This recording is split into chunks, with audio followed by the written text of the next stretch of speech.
Hi friends, welcome to Badri moms life style.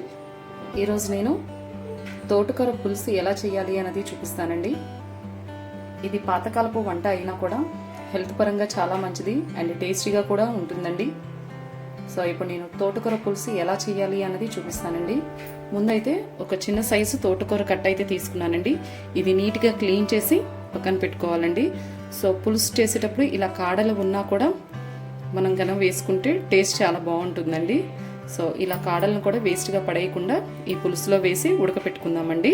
So ఇప్పుడు గిన్నెలోకి already కడిగి పెట్టుకున్న తోటకూరని వేద్దామండి.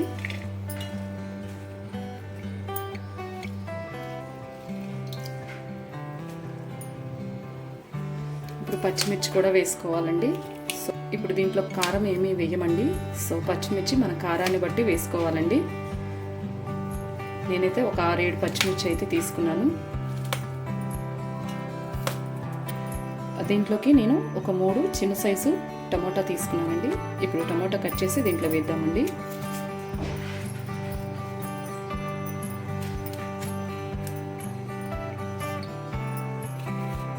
సో ఇలా వైట్గా ఉన్నది తీసేయాలండి. టమాటాలు కట్ చేసుకున్న తర్వాత మన టేస్ట్కు తగ్గ సాల్ట్ కూడా వేసుకోవాలండి. నేనైతే ఒక చిన్న స్పూన్ సాల్ట్ వేసాను. కొంచెం పసుపు వేయాలి. కొంచెం చింతతొక్కు కూడా వేస్తున్నానండి. సో మీ దగ్గర కనుక చింతతొక్కు లేకపోతే దీని ప్లేస్లో చింతపండు కూడా వేసుకోవచ్చండి. సో కొంచెం ఆయిల్ వేస్తున్నానండి. కొంచెం వాటర్ పోసి ఇప్పుడు మూత పెట్టి స్టవ్ మీద పెట్టి ఉడకనిద్దామండి. స్టవ్ ఆన్ చేసి ఇప్పుడు ఈ గిన్నె పెట్టుకొని దీన్ని ఇప్పుడు ఉడకనివ్వాలండి. మధ్య మధ్యలో ఒకసారి అడగంటకుండా చూసుకుంటూ ఉండాలండి.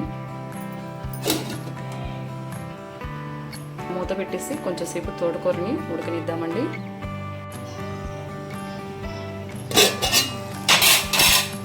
ఒకసారి మూత ఓపెన్ చేసి కలుపుకోవాలండి. మళ్ళీ మూత పెట్టేసేద్దాము.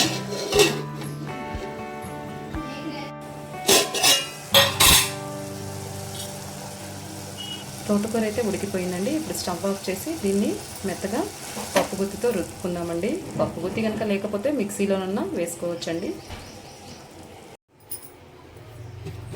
ఇప్పుడు పప్పు గుత్తితో బాగా మెత్తగా మెదుపుకోవాలండి.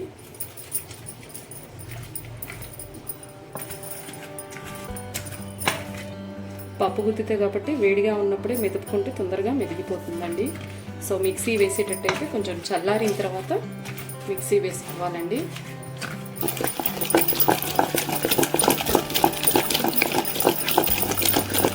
సో ఈ విధంగా పప్పు గుత్తితో కొంచెం కచ్చా పచ్చాగా మెదుపుకోవాలండి.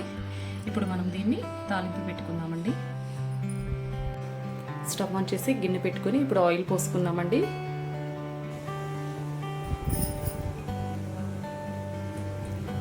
ఆయిల్ హీట్ ఎక్కిందండి. ఇప్పుడు పోపు దినుసులు వేసుకుందాము. దీంట్లో వచ్చేసి పచ్చనిపప్పు, జీలకర్ర, ఆవాలు వేసాను.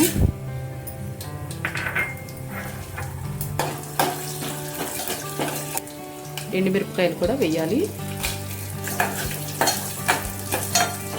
వెల్లుల్లి రెబ్బలు కూడా వేద్దామండి.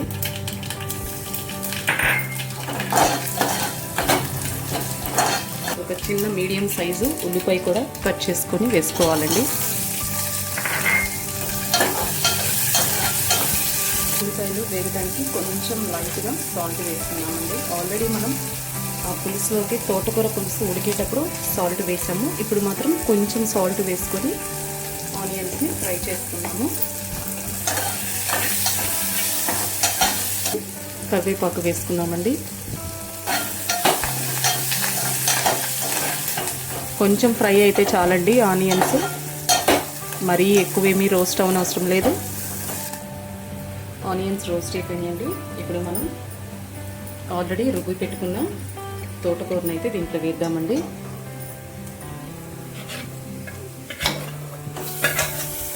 పప్పు గుత్తితో ఇలా మెదిపితే చక్కగా మెత్తగా మెదిగిపోతుందండి.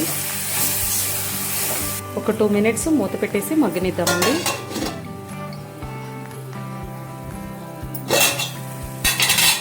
ఒక 2 మినిట్స్ తర్వాత మళ్ళీ ఇదంతా కలిపేసుకొని స్టవ్ ఆఫ్ చేసేద్దామండి. ఫైనల్గా తోటకూర పులుసు అయితే కంప్లీట్ అయిపోయిందండి. ఇప్పుడు దీన్ని ఒక సర్వింగ్ బౌల్లోకి తీసుకుందామండి. ఫైనల్గా తోటకూర పులుసు అయితే కంప్లీట్ అయిపోయింది ఫ్రెండ్స్. చాలా తక్కువ టైంలో చాలా టేస్టీగా చేసుకునే తోటకూర పులుసు అయితే కంప్లీట్ అయిపోయింది ఫ్రెండ్స్. ఈ వీడియో మీ అందరికీ నచ్చిందని నేను అనుకుంటున్నాను ఫ్రెండ్స్. ఈ వీడియో కనుక మీకు నచ్చితే లైక్ చేయండి, షేర్ చేయండి, కమెంట్ చేయండి. కొత్తగా మా వీడియోస్ ఎవరైనా చూస్తున్నట్లయితే సబ్స్క్రైబ్ చేసుకోండి friends. Okay, thank you friends.